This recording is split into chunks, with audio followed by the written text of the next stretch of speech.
Wakapolres Binjai Kompol Agung Basuni kini tengah jadi sorotan usai dilaporkan berselingkuh dengan istri orang berinisial L. Suami L, CN, sudah melaporkan perselingkuhan tersebut ke Bidang Propam Polda Sumatera Utara. Kini Kompol Agung sudah dicopot dari jabatannya. Pencopotan Kompol Agung disampaikan Kabid Humas Polda Sumut Kombes Hadi Wahyudi. Usai viral dan diproses di Propam Polda, CN mendadak mencabut laporan.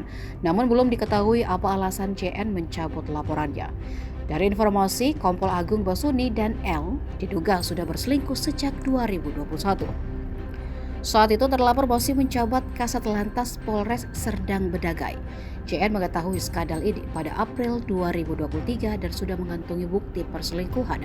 Bahkan keduanya sudah sampai melakukan hubungan suami istri.